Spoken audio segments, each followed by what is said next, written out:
अस्सलाम वालेकुम व्यूअर्स, मैं हूं शाकिर सोलंकी। व्यूअर्स, शहबाज गिल के हवाले से ख़बर शेयर करता चलूं कि शहबाज गिल इमरान ख़ान के ख़िलाफ़ वादा माफ़ गवाह बनने के लिए तैयार हो गए हैं। ये ख़बरें आ रही हैं, मार्केट में डिस्कस हो रही है और इतलात मुख्तलिफ जो ज़राए हैं वो भी इस बात की तस्दीक कर रही हैं कि शहबाज गिल ने वीडियो भी रिकॉर्ड करा ली है। मैंने फिर अपने रिपोर्टर्स जो दोस्त हैं, मुतल्लिका रिपोर्टर्स, उनसे भी मैंने मालूम किया तो उन्होंने भी इस बात की तस्दीक की है कि उनकी भी इतला यही है कि शहबाज गिल ने वीडियो रिकॉर्ड करा ली है इमरान ख़ान के ख़िलाफ़। उसमें सारे जो करतूत हैं, काले धंधे हैं इमरान ख़ान के, जो साजिशें इमरान ख़ान कर रहे थे या पार्टी कर रही है, वो सारा कुछ उन्होंने बखिए उड़ेड़ दिए हैं, सारा एक्सपोज कर दिया है, सारे पर्दों से राजों से पर्दा हटा दिया है और तमाम बड़े बड़े जो इंकशाफात हैं वो उन्होंने कर लिए हैं। लेकिन ये वीडियो अभी मंजर आम पर तो शायद ना आए, लेकिन एंड टाइम पर इस वीडियो को इस्तेमाल किया जा सकता है। ये ख़बरें मार्केट में चल रही हैं, मुख्तलिफ एंकर्स ने इसका तज़किरा भी किया है अपने प्रोग्रामों में भी या ट्वीट्स वगैरह में भी, तो रिपोर्टर से भी ये ऐसी इत्तला मिल रही है। शहबाज गिल को एक्चुअली अदालत में जिस अंदाज में पेश किया गया, हथकड़ियाँ लगी हुई थी और उनकी जो तस्वीर आई है थाने में लाकब में, वो ज़मीन पर नीचे बैठे हुए हैं। नीचे भी फ़र्श नहीं है, कोई कारपेट नहीं है, कोई चादर नहीं है, कोई चीज़ नहीं है, बिल्कुल कच्ची ज़मीन है, वहाँ पर बैठे हैं। अब ये तस्वीर फ़ोटोशॉप है क्या है मुझे नहीं इल्म, लेकिन ये तस्वीर बड़ी वायरल हुई है। तो अगर ये तस्वीर दुरुस्त है तो फिर तो आप समझ सकते हैं कि शहबाज गिल बोल पड़ेंगे, क्योंकि मेरे दोस्त ये बता रहे हैं कि शहबाज गिल ने गिरफ़्तारी के 2 घंटे के बाद ही मुंह खोल लिया था और सारा कुछ जो उगलना था वो उगल लिया था, जो कुछ अंदर में था वो उन्होंने बता दिया है। तो पहले तो क्योंकि हाथ नहीं लगा था, चित्रोल नहीं हुई थी, तो फिर तो बमकियाँ दे रहे थे, दंदनाते फिर रहे थे, और क्योंकि इदारों की सपोर्ट थी, पहले इदारे इनकी बैसाखियाँ बन के इनको इक़्तिदार में लाए थे, तो इन्होंने फिर इदारों को ही ब्लैकमेल करना शुरू कर दिया कि जी हमारा साथ दें, और इस हद तक चले गए कि रेड लाइन जो इदारों की तरफ से होती है वो भी इन्होंने क्रॉस कर ली। तो उसकी वजह से शहबाज गिल को ज़ाहिर है गिरफ़्तार किया गया। ARY के ख़िलाफ़ भी कार्रवाई हुकूमत ने शुरू कर दी है। उनके हेड ऑफ़ न्यूज़ जो है उनको गिरफ़्तार कर लिया गया है। ARY की नशरियात बंद कर दी गई है, मुकदमात दायर किए गए हैं मुतल्लिका जो ज़िम्मेदारान हैं उनके ख़िलाफ़, तो वो कार्रवाई अलग चल रही है। लेकिन PTI के ख़िलाफ़ इन्वेस्टिगेशन अलग चल रही है। राना सनाउल्लाह कह चुके हैं कि इन्वेस्टिगेशन हो रही है, अगर इमरान ख़ान इसमें मुलविस निकले तो उनको भी गिरफ़्तार किया जाएगा और उनके ख़िलाफ़ भी कार्रवाई की जाएगी, किसी को माफ़ नहीं किया जाएगा, क्योंकि ये काम या ये हरकत इन्होंने ऐसी की है। बाकी तमाम हरकतें इनको ज़ाहिर है बर्दाश्त की जा सकती थी, लेकिन इदारे के अंदर, कौमी सलामती के इदारे के अंदर, पाक फ़ौज के अंदर अगर नफ़रत फैलाएँ, बगावत के लिए उकसाएँ जवानों को, अफसरान को, या तकसीम पैदा करने की कोशिश करें, तो इसको तो बर्दाश्त ज़ाहिर नहीं किया जाएगा। तो अब ये मामला सीरियस हो गया है। मैं आपको बता रहा हूँ कि ये कोई ऐसा नहीं है जिस तरह शीरी मज़ारी गिरफ़्तार हुई थी और रिहा हो गई थी, ऐसा कुछ नहीं होगा। अब ये सीरियस मामला है। आप देख रहे हैं ना कि शहबाज गिल 2 दिन हो गए हैं, कोई अदालत ज़मानत नहीं ले रही। नहीं तो क्या होता था, आधी रात को भी अदालत खुल जाती थी, PTI के लोगों के लिए खोलती थी ना। लाहौर में तो ये हुआ कि भाई उधर से फ़ैसला, और जो दरख्वास्त गुजार हैं PTI के लोग, अभी अदालत सुप्रीम कोर्ट जो रजिस्ट्री पहुँचे नहीं है,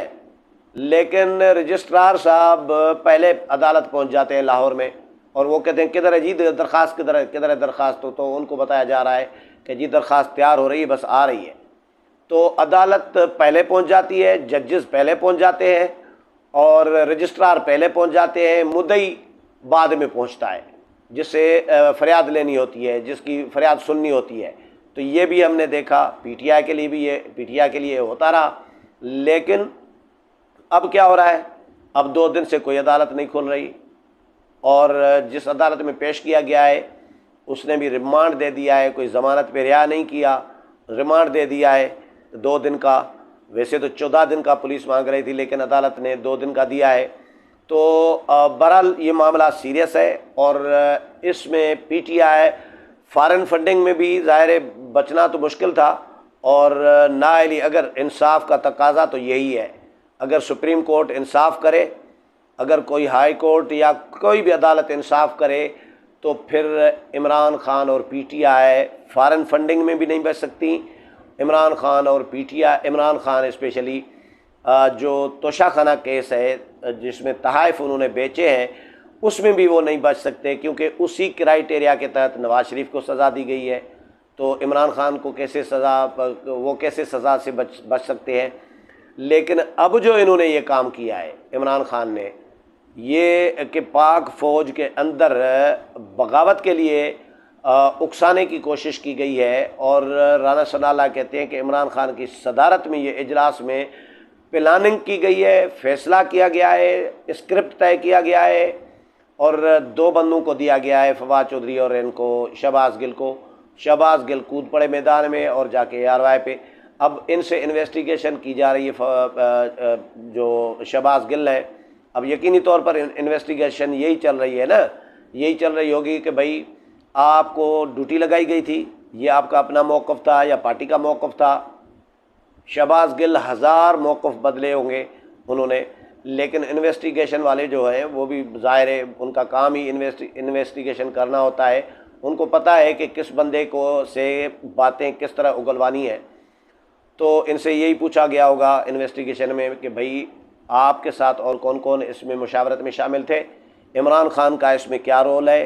कोई इजलास हुआ था, कौन कौन शरीक हुआ था, किसका क्या मौक़िफ़ था, किसका क्या मौक़िफ़ था,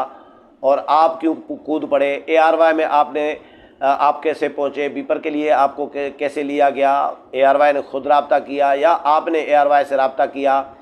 तो ये सारी चीज़ें डिस्कस की जा रही हैं, और स्क्रिप्ट का भी ये जो मुतवक्को जो सवालात है इन्वेस्टिगेशन के वो ये इसी तरह के ही होंगे। लेकिन एक सवाल बड़ा इम्पॉर्टेंट आज हम सहाफ़ी आपस में डिस्कस कर रहे थे एक मीटिंग में, तो सहाफ़ी आपस में बैठे थे, तो वो ये डिस्कस कर रहे थे कि भाई ARY के एंकर पर्सन बैठे थे,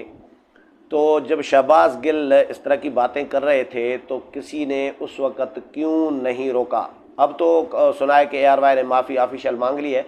लेकिन उस वक़्त क्यों एंकर पर्सन्स ने उनको न रोका कि भाई इस तरह की बात न करें, या कट कर देते, उनकी लाइन ड्रॉप कर देते, कुछ भी ना बोलते, उनकी लाइन ड्रॉप कर देते, फिर भी समझा जा सकता था, ये तसर मिल जाता कि ARY का कोई बंदा इसमें मुलविस नहीं है। लेकिन ऐसा कुछ ARY की तरफ से भी नहीं हुआ। तो बहरहाल ARY की भी शामत आई हुई है इसी केस में, लेकिन इसको ज़ाहिर है ARY को सहाफ़ती बिरादरी की वजह से, सहाफ़ी बिरादरी तो इसका दिफा करेगी, लेकिन शहबाज गिल का तो सहाफ़ी बिरादरी दिफा नहीं करेगी, और शहबाज गिल फंसाएंगे इमरान खान को। जो हमारी इतलात है, हमारे जो ज़राए हैं वो ये बता रहे हैं कि इमरान खान को बुरी तरह फंसाएंगे, और वादा माफ़ गवाह भी बन जाएंगे, और बनने के लिए तैयार बल्कि हो गए हैं। जो इतलात आ रही हैं, वीडियो भी रिकॉर्ड करा ली है, लेकिन और किस किस का वो वादा माफ़ गवाह बनेंगे, किस किस के ख़िलाफ़ वो जो शाहिदी गवाही है वो देंगे, वो तो जब बाहर आएंगे तो तब पता चलेगा। लेकिन शहबाज गिल के लिए कहा जा रहा है कि उन्होंने सारी चीज़ें इन्वेस्टिगेशन में वो बताते जा रहे हैं, बता दी हैं, और क्योंकि शहबाज गिल का स्टेमिना ही नहीं है थाने में रहने का, जेल काटने का, पहली दफ़ा सोना चम्मच लेकर सियासत में पैदा हुए और धमकियाँ दे रहे थे, गालम गलोच कर रहे थे, और लोग कह रहे हैं कि ये अमेरिका से आए थे, वहाँ पे प्रोफेसर थे, यूनिवर्सिटीज़ में पढ़ाते थे, वहाँ पे भी मैंने तंज़ किया था दोस्तों को, और एक व्लॉग में भी, कि वहाँ पे शायद अखलाकियात का दर्स दे रहे होंगे, लेक्चर दे रहे होंगे यूनिवर्सिटीज़ में अमेरिका की, क्योंकि जो PTI के यूथियों की अखलाकियात इन्होंने बनाई है, तैयार की है, तो इसी तरह की इनकी अपनी अखलाकियात नहीं है, तो ये क्या दर्स देंगे।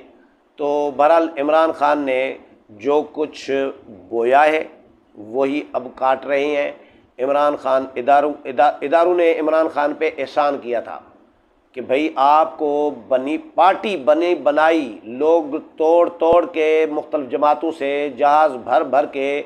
आपको दिए गए, इन्वेस्टर्स तो ढूंढ ढूंढ के आपके हवाले किए गए, जी ये जहांगीर तरीन है, तो ये फ़लाँ है, तो ये जो सरदार इलियास है, सरदार तनवीर इलियास है जो वज़ीर आज़म आज़ाद कश्मीर बनाए हैं अभी, तो बड़े बड़े इन्वेस्टर्स इनको मिले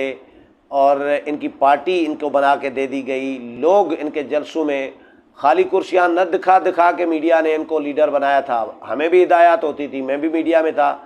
ज़ाहिर है उस वक़्त, अभी भी मीडिया में हूँ, तो हमें हिदायत होती थी कि भाई खाली कुर्सियाँ इमरान खान के जलसे की नहीं दिखानी,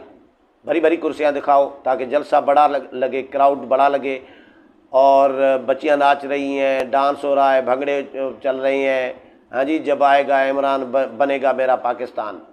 तो बन गया पाकिस्तान। तो जो बनाने के बजाय जो मुल्क का बेड़ा गर्क करने लगा था, दिवालिया होने लगा था, बल्कि तकरीबन हो चुका था, सिर्फ ऐलान, एक गैर रस्मी ऐलान बाकी रह गया था, बाकी तो काम फिनिश हो चुका था मईशत का। तो ये इस्टेब्लिशमेंट को फिर अल्लाह ने तौफीक दी कि उन्होंने वक्त पर फैसला किया कि न्यूट्रल हो गए और सियासी जमातें आगे आ गईं और उन्होंने मिल मिला के मुश्तरका तौर पर इमरान खान को हटा के पाकिस्तान बचा लिया है। लेकिन अब पीटीआई बचेगी या नहीं, मेरा तज्जिया और मालूमात यही है कि अब पीटीआई के बचने के कोई चांसेस नहीं है, क्योंकि पीटीआई रेड लाइन क्रॉस कर चुकी है। पहले चलो बर्दाश्त किया जा रहा था, लेकिन अब रेड लाइन जिसने बर्दाश्त की, क्रॉस की, तो उसके बाद उसका मामला आगे नहीं चल सकता, ये मैं इतना जानता हूँ।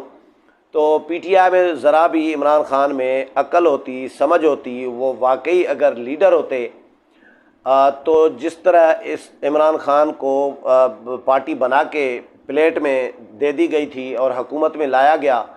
तो और इस तरह जलसे भर भर के लोग भेजे जा रहे होते थे, खाली कुर्सियां न दिखा दिखा के बड़े बड़े जलसे दिखाए जा रहे होते थे कि बहुत बड़ा जलसा किया है, हीरो करके पेश किया जा रहा था, अरस्तू है जी, ये मुल्क यही चला सकता है। तो अगर इमरान खान में थोड़ा सा भी ज़रा भी समझ होती, थोड़ी सी भी अक्ल होती, तो इमरान खान पार्टी भी चला लेते और इमरान खान इदारों के साथ कम अज़ कम तसादुम की पॉलिसी न अपनाते और न ही अपनी मुखालिफ जमातों के साथ ये रवैया अपनाते जो इन्होंने किया,